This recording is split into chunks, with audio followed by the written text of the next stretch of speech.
Hey guys, it's Liv. So I want to start this video by apologizing for not uploading like any videos in the last 2 weeks. I've been kind of sick and I've been busy with family and stuff like that, so if I sound a little bit nasally, that's why. This will be the last video of 2017, so a lot has happened for this channel in the past year. I'm so thankful for it all. In 2018, there's so much to come, including travel vlogs, music videos, and techie videos. So as you may know by the title of this video, today is a what's on my iPhone video, so let's just get right into it. So on the first page is a bunch of like the stock apps like calendar, FaceTime, photo, the camera, the clock, notes, reminders, settings, weather, app store, iTunes store, contacts, maps, watch, activity, wallet, and then I have airmail, which I personally love a lot better than the stock mail app. And then I have the Starbucks app, of course, where I can order mobily and go pick it up at the location that I choose. So the Starbucks app is a must-have if you live in America because they are legit on every single corner that I turn on to. Then I have the YouTube Studio app, which I use to look at my analytics, types of comments and stuff like that, how good the videos are doing and all that good stuff.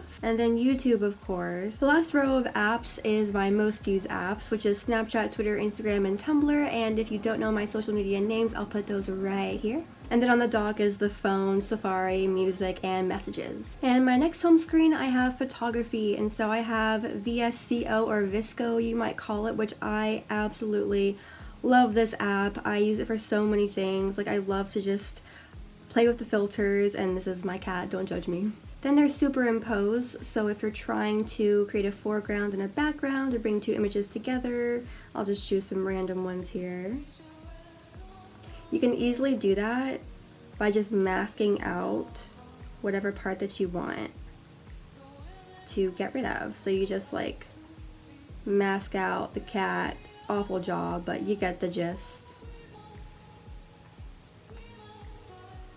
Okay, awful, just trash. But then you can move it, you know, across any part, so you can create like a cat bookmark or something, whatever you want. I use that honestly to make like 90% of my thumbnails, so that and Photoshop on my computer. So Facetune is awesome for like touching up photos, and it's also really funny to use whenever you want to like change the way something looks and everything, so you can make the details pop, or you can reshape like everything. So you can make, if you zoom in on certain parts, you can just like play with how you want it to look and everything. Like, oh my god.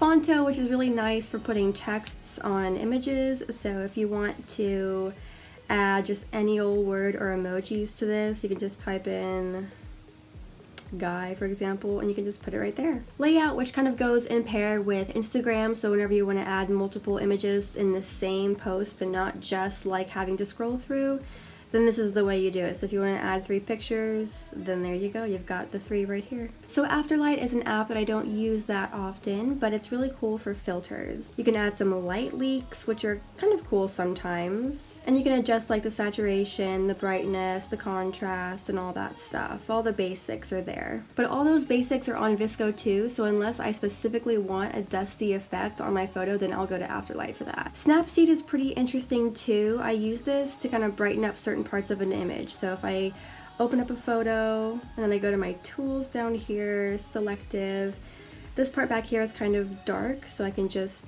drag this up and make it lighter, or I can make it even darker than it was before. So whenever I go and take photos of people, if their faces turn out kind of dark, I just put that little selective part on their face and it brightens up their face like magic. And then easy eraser. If I want to get rid of a certain part of an image that I don't want to be there, you just go over it like this.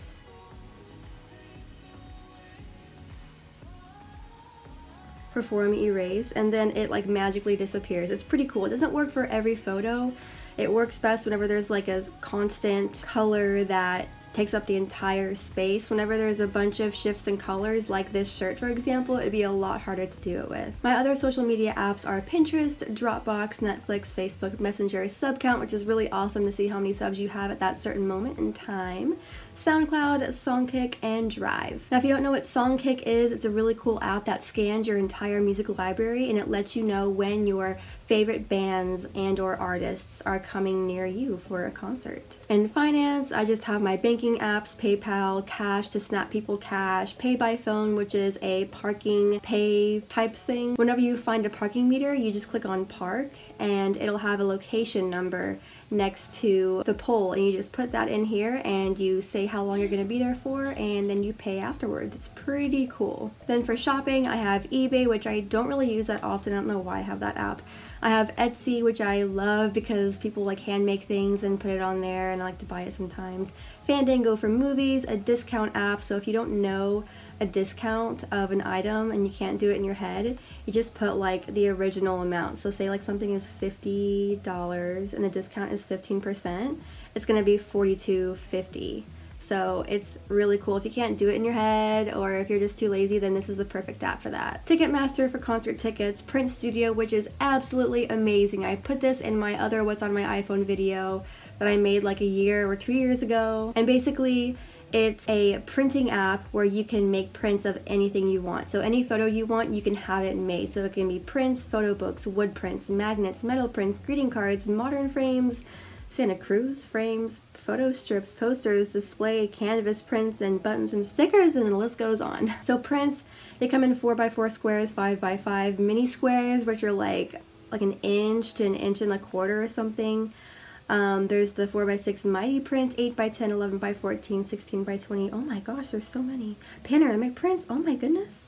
Well anyways, it's really cool, and so you just click on what you want, 4x4 squares for example, and then you just go and pick whatever photos you want. And I'll just pick like a bunch of random ones, and you just review it later. And you can kind of crop them and how you want them to stay in there and everything. And you can stick them wherever you want to. You can make it into a little photo album. I love this app so much. Open Table, which is fun if you're gonna go to a restaurant with some friends or family and you make a reservation. So you can make a reservation, and once you go there and you check in, it will give you points and stuff. So right now, I think I just have like 300 points.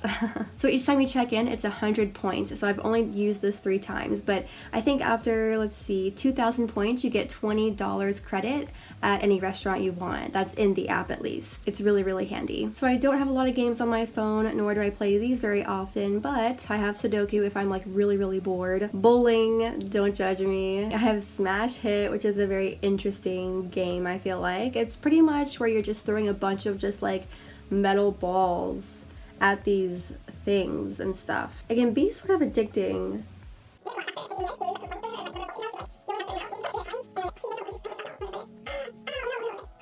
Anyways, it's really fun. And then I have Dark Echo, which is actually kind of a creepy game because you have to pretty much rely on your hearing to figure out how close the footsteps are coming to you. It's kind of creepy, but it's very fascinating to play. Then I have poker because I enjoy playing poker a lot. Pinout, which is a super fun version of a pinball machine, like way better than that old computer game, if you guys remember, on like the PCs back in like 2005. And I have 2048, which is a classic. So in my lifestyle folder, I have Lyft for whenever I need to get a ride somewhere, Resident Portal, which is just for wherever I live, Watch List, which is really cool. So you can put a list of movies that you have seen or want to see. Oh my gosh, Catch That Kid. I watched that movie like back in like 2000. Ratatouille, I want to watch that one. I love kid movies, as you can probably tell. So, and today I watched Big Hero 6. Oh my god, I loved it. I love Disney movies, or Pixar or something. Yeah, Disney. So you can just add them to your list. So if you think of a movie and you want to like say, oh, like I don't want to forget to watch it later, you add it to your watch list, and then you go back to this and you're like, oh yeah, that was the movie that I wanted to go see. And then there's Cube for all you women out there. It's an awesome period tracker. So if you don't have it, you should probably get it. Dailyo, which is actually pretty cool because like, okay, so I've been sick, so I've been meh, like, you know, for the last 3 days. So, but today I'm a lot better, so I'll put good.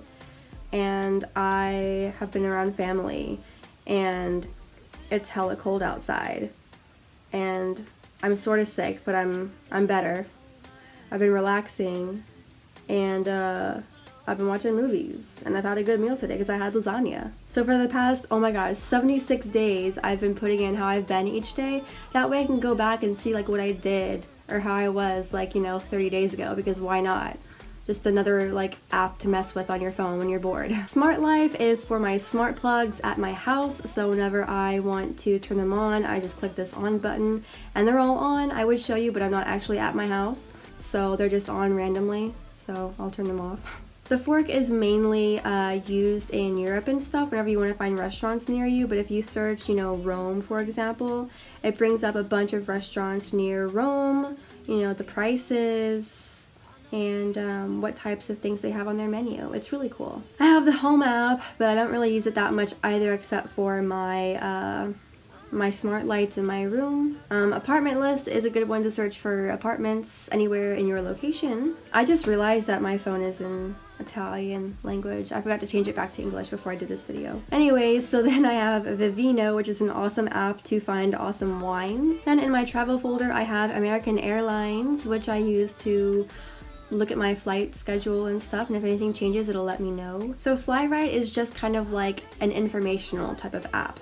So say you're gonna fly to Italy, so it'll show you just some basic information. It'll have like if you need a visa or how long you need it for, any vaccinations you need, passports, currencies, and it'll give you a link to where they got that information from, and also the embassy. So say you lost your passport, it'll have the number for you like right here to call the embassy so you can get a new passport. Go Euro, which is going to be for like any buses and stuff in Europe. So if you want to go from Bologna to Rome and you say that you want to go on the 2nd and you search, it'll load like the trains, the buses, and the airplanes and your options and how much they are. And you can sort it, you know, like if you want it to be like, there we go, the cheapest to the most expensive. So the cheapest one is $36, and that's a train. And then this is a bus. So the trains are different from the buses because trains are faster usually than buses, and so that's why buses are cheaper. So City Maps to Go is a good map to use whenever you don't have your GPS available. You can download the maps to use offline. So when you click on this button right here, and it'll start the download, and you can just wait for it to finish, and then whenever you do have internet. And then when you don't have internet, or if you don't want to waste your internet, if you don't have unlimited, then you can just look at this map at any point in time and you don't have to worry about being stuck or lost or anything. Google Maps, of course, in case Apple Maps just fails me horribly. Globe Convert, which is, I'm going to use this app so much because I will be in Europe for most of the spring semester. So like if something costs me like 85 euros, it's 102 American dollars because the American dollar is like not worth as much as a euro apparently. So I wish it was the other way around. Sadly, it's not. So, and not only can you convert currency, but you can also convert like a bunch of other things. I have my favorite set as euros to dollars, pounds to dollars, kilos to miles, and then Celsius to Fahrenheit. So like if it's like 5 degrees Celsius, it's 41 degrees Fahrenheit. I have no idea how to convert that like without using something, so this is gonna be really helpful because everything is in Celsius over there because we use the imperial and they use metric. So in my education folder, I have iTranslate, which I use on the daily. If there's a word that I don't know, I can easily find out. So like for example, choose your, in French is always in English, or if I want to go to Italian and I want to find out what OG means, I think I said that right, it means today in English. Then I have Car Buzz, which is just about like all of the cars like in the entire world. Dictionary, in case you don't know what a word means. NFL Mobile, NFL Fantasy Football. I have Pocket, which is a app to kind of save Safari articles or any website so you can read it later. Hangouts, GroupMe, Kindle for reading some books like for school and stuff, and then Xkit is what I use to post things on Tumblr that have automatic tags on there. So yep, that is what's on my iPhone. So I hope you guys enjoyed this video. Please give it a big thumbs up if you did, and if you want to see more like this as well. If you're new to my channel, go ahead and hit that subscribe button if you want to join the family. By the way, I just want to say real quick, thank you so much for 8,000 subscribers. I forgot to make a video about the celebration of 8,000 subscribers, so I just wanted to say thank you so much. Anyways, I hope all of you are doing well, and if not, have a super awesome, fantastic, splendid, amazing day. Imagination is the key, but the power's in the speech. We can turn a street corner to a beach. He drowned in the ocean in pursuit of a reef, in search of the part of her no one had ever reached.